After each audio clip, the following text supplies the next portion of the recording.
Hello दोस्तों, सभी को चैत्र नवरात्रि की ढेर सारी शुभकामनाएं। आज हम इस वीडियो में आपको बताने वाले हैं नवरात्रि से जुड़ी समस्त जानकारी। नवरात्रि में कब से शुरू है, कब कलश स्थापना करनी है, कौन कौन सा शुभ मुहूर्त है, सब कुछ। तो आपसे अनुरोध है, वीडियो को अंत तक देखिएगा, साथ ही वीडियो को लाइक शेयर अवश्य कीजिएगा। माता रानी आपके भंडारे भरें। सबसे पहले शुरुआत करते हैं कलश स्थापना विधि की। कलश स्थापना के लिए आइए जान लेते हैं पहले आवश्यक सामग्री कौन कौन सी है।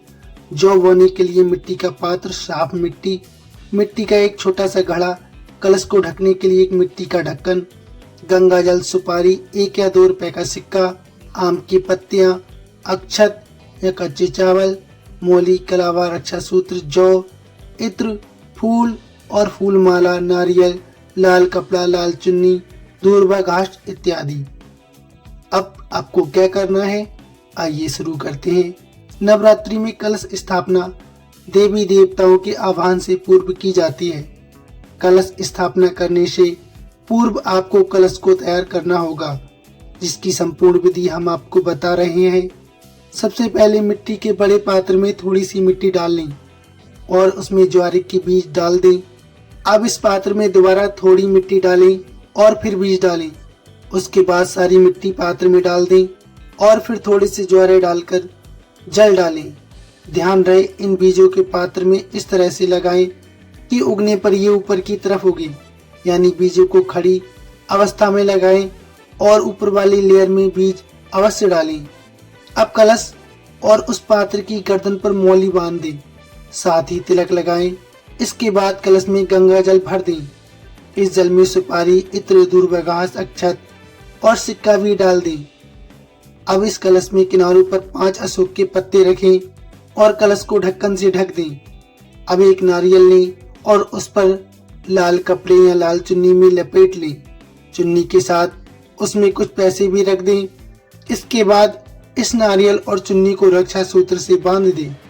तीनों चीजों को तैयार करने के बाद सबसे पहले जमीन को अच्छे से साफ करके उस पर मिट्टी का जौ वाला पात्र रखें, उसके ऊपर मिट्टी का कलश रखें और फिर कलश के ऊपर ढक्कन पर नारियल रख दें। आपकी कलश स्थापना संपूर्ण हो चुकी है।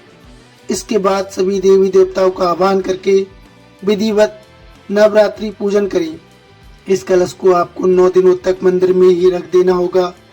बस ध्यान रहे, सुबह शाम आवश्यकता अनुसार पानी डालते रहें। आइए अब बात करते हैं शुभ मुहूर्त की।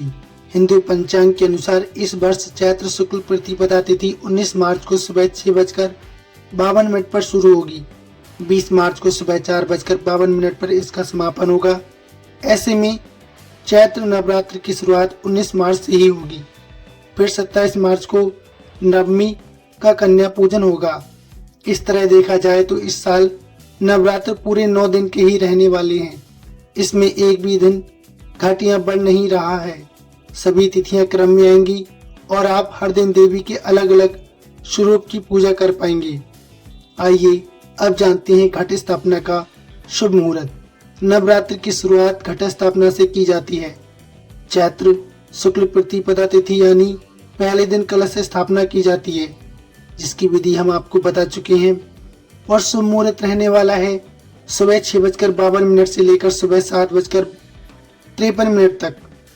आप चाहें दोपहर के समय अभिजीत मुहूर्त में भी स्थापना कर सकते हैं।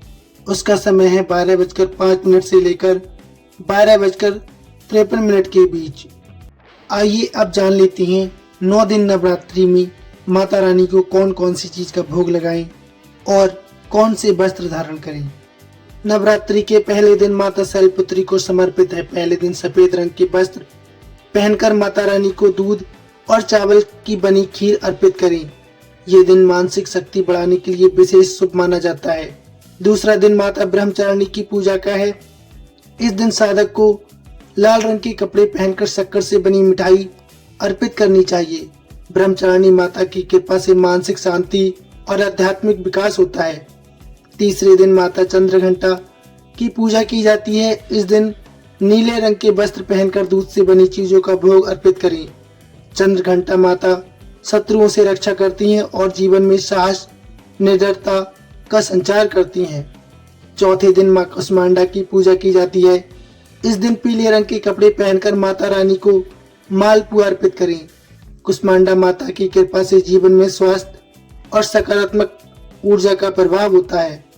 पांचवें दिन माता स्कंद माता की आराधना की जाती है। इस दिन हरे रंग के वस्त्र पहनकर कच्चे केले की बर्फी का भोग अर्पित करें। स्कंद माता अपने भक्तों के जीवन में सुख, समृद्धि और सौभाग्य लाती है। छठे दिन माता कात्यायनी की पूजा की जाती है। इस दिन भूरे रंग के कपड़े पहनकर शहद से बनी खीर का भोग अर्पित करें। कात्यायनी माता नकारात्मक शक्तियों का नाश करती हैं और जीवन में सुरक्षा प्रदान करती हैं। सातवें दिन मां कालरात्रि की पूजा की जाती है। इस दिन भक्त नारंगी रंग के कपड़े पहनकर गुड़ का हलवा अर्पित करते हैं। कालरात्रि माता भक्तों के जीवन से भय और अशांति को दूर करती हैं। आठवें दिन माता महागौरी की पूजा की जाती है। ये रूप, सौंदर्य और करुणा का प्रतीक है। इस दिन तोते के पंखों जैसे हरे रंग के वस्त्र पहनकर मां को नारियल का भोग अर्पित करें। महागौरी माता की कृपा से मानसिक शांति और जीवन में सकारात्मक ऊर्जा आती है। नौवें दिन यानी कि अंतिम दिन माता सिद्धात्री की पूजा की जाती है। इस दिन गुलाबी रंग के कपड़े पहनकर आटे से बने हलवा और पूड़ी चने का भोग अर्पित करें। सिद्धात्री माता के पूजन से जीवन में समृद्धि और आध्यात्मिक प्रगति होती है। नवरात्रि के इन 9 दिनों में हर दिन माता के विशेष स्वरूप की पूजा की जाती है। विभिन्न रंगों के कपड़े पहनने तथा 9 तरह के भोग अर्पित करने से जीवन में सकारात्मक ऊर्जा और आत्मशक्ति, धैर्य और आध्यात्मिक उन्नति प्राप्त होती है। साथ ही माता का आशीर्वाद भी प्राप्त होता है, जिससे जीवन में सुख, शांति और समृद्धि का आगमन होता है। माँ दुर्गा की कृपा से आपका जीवन मंगलमय हो और इसी आशीर्वादों के साथ हम इस वीडियो को परिपूर्ण करते हैं। धन्यवाद। कमेंट में अवश्य लिखिए जय माँ दुर्गा। धन्यवाद।